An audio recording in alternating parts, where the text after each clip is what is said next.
사랑하는 성도 여러분, 이렇게 온라인으로 여러분들을 뵙게 되어 안타깝기도 하고 그래도 이렇게 예배할 수 있는 방법이 있음에 감사를 드립니다. 여러 가지로 어려운 상황들 속에서 우리가 부득이하게 이렇게 함께 하지 못하고 온라인으로 예배하지만은 우리가 드린 기도처럼 우리가 있는 각자의 처소가 하나님의 처소요, 주님이 함께 하시는 임재의 자리가 될 수 있도록 여러분들이 있는 그 자리에서 신앙의 본분을 잘 지켜주시기를 다시 한번 당부하고 또 부탁을 드립니다. 올해의 성탄절은 참 우리에게 낯설고 이상한 그리고 힘겨운 성탄절이라는 생각이 듭니다. 해마다 교회가 맞이하고 있는 성탄절이란 것이 사실은 어떤 기대감, 그리고 꿈과 소망, 어떤 기쁨, 아니면은 어떤 그런 낭만, 이런 것들로 채워졌지만은 사실은 지금은 그런 성탄절이 아니죠. 그런데 여러분, 가만히 생각해 보면은요, 예수님이 태어나셨던 그날이 언제인지는 우리가 정확하게 알 수는 없지만은 바로 그 첫 번째 그 성탄의 날도 사실은 우리가 지금까지 지내왔던 그 성탄의 밤과는 사뭇 다른 성탄절이었다라는 것을 오늘 본문에서 우리가 발견하게 됩니다.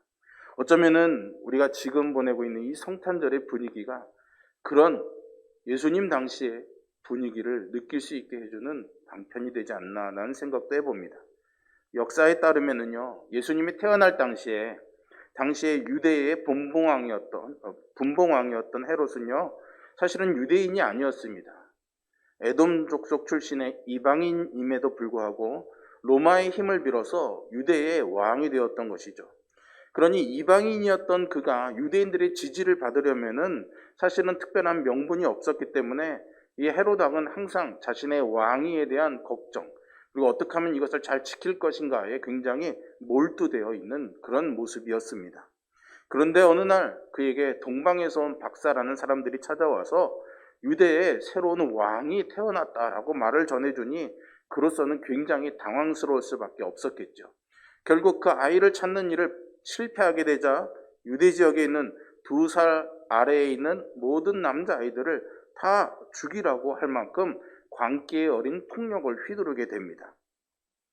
오늘 복음서는요, 예수님께서 태어나시던 그 밤이야말로 죽음의 그림자가 드리워져 있는 결코 낭만적일 수 없는 그런 밤이었다라는 것을 우리에게 시사해주고 있습니다.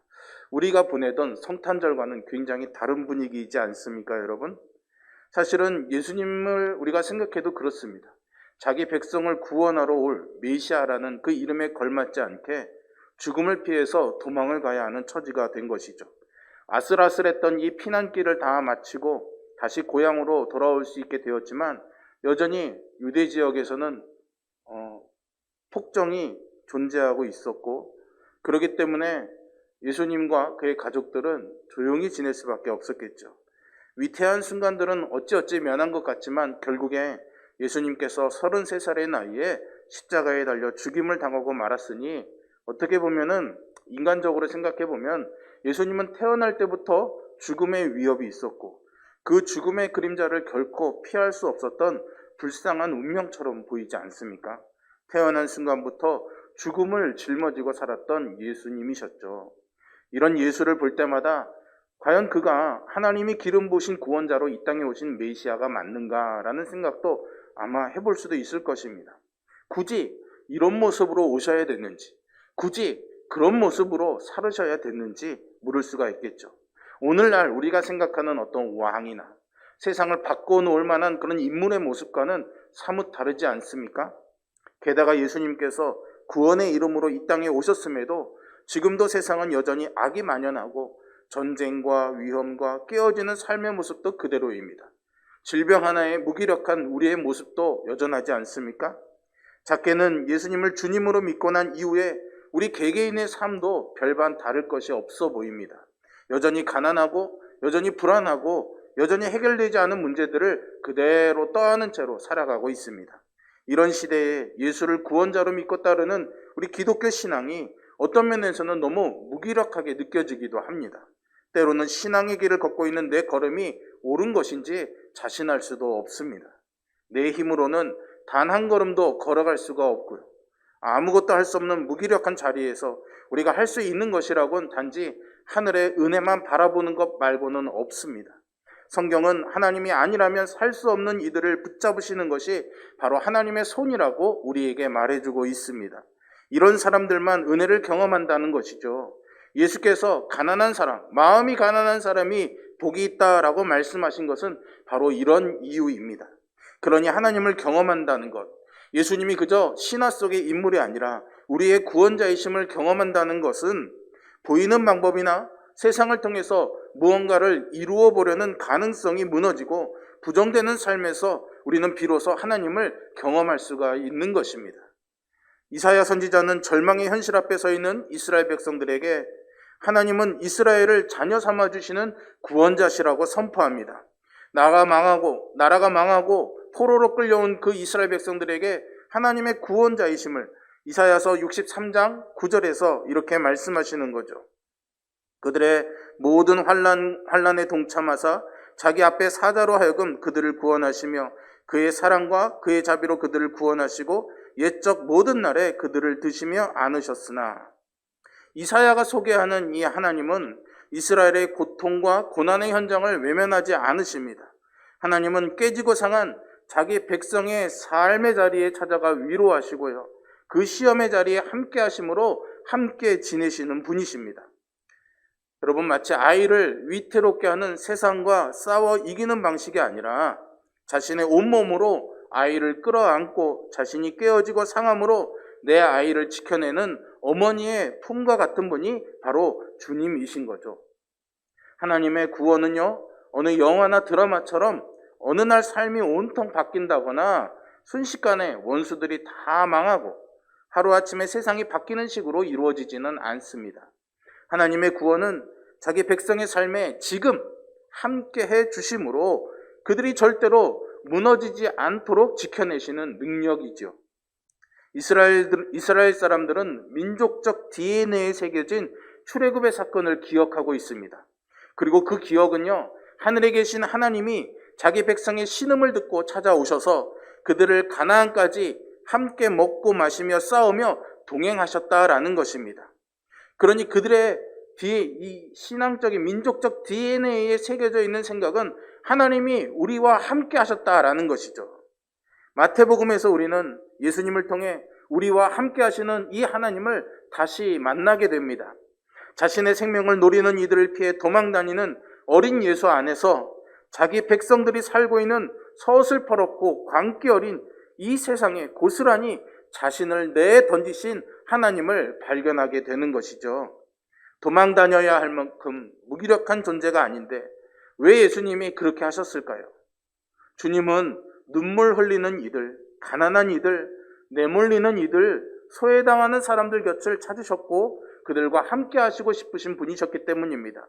그러니 그들을 외면하실 수 없었고 그런 사람들 곁에서 함께 하실 수밖에 없었죠. 그러니 그들과 같은 처지가 되셨던 겁니다. 그래서 말구 위에 태어나신 것이고, 그래서 세상의 권력에 강렬한 저항이 아니라 그 권력에 쫓겨다니는 삶을 사셨던 거죠. 예수 그리스도께서 육체를 입고 성육신하신 하나님이시다라는 이 고백은 기독교 신앙의 핵심입니다. 성육신이야말로 우리의 아픔과 절망 속에 그대로 우리를 두실 수가 없어서 우리를 찾아오시는 하나님의 사랑이 고스란히 담겨 있기 때문이죠. 이사야 선지자는 이사야서 7장 14절에서 보라, 처녀가 잉태하여서 아들을 낳을 것이요 그 이름을 임마누엘이라 하리라 이렇게 선포합니다. 그리고 마태복음은 이 말씀이 바로 예수 그리스도에게서 이루어졌다라는 것을 우리가 아까 읽은 마태복음 1장 23절에서 그렇게 선언하고 있는 것이죠. 임마누엘, 그 하나님이 우리와 함께 하신다는 것을 우리에게 보여주신 것이 바로 예수님의 탄생의 사건입니다.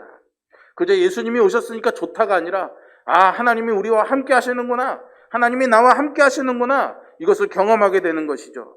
히브리서 기자도 하나님이 하늘을 버리고 기꺼이 이 절망과 고통의 삶으로 찾아오셨다라고 말합니다. 그 목적은 우리를 구원해 주시기 위해서입니다. 이것이 하나님이 예수를 통해서 세상을 구원하시는 방법입니다.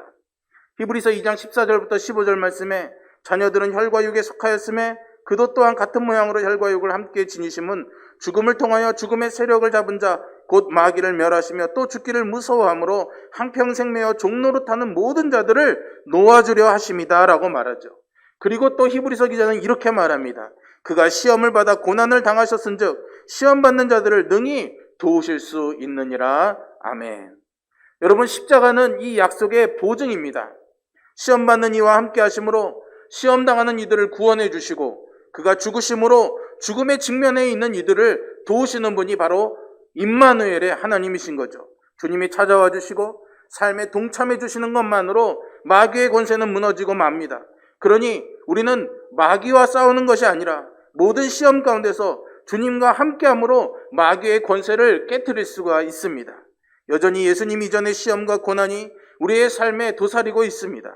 하지만 그곳이 어디든지 그것이 무엇이든지 주님이 우리와 함께 하신다는 그 사실이 이 두려움과 절망에서 우리를 구원해낸다는 사실을 여러분 꼭 기억하시기를 바랍니다. 이제 우리에게 더 이상 다른 무엇도 필요하지 않습니다. 두려워하지 마십시오.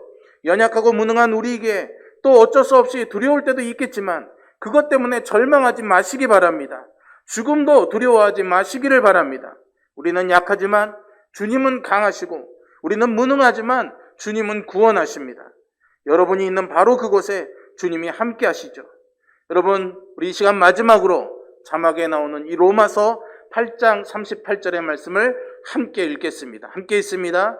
그러나 이 모든 일에 우리를 사랑하시는 이로 말미암아 우리가 넉넉히 이기느니라. 아멘. 기도하겠습니다.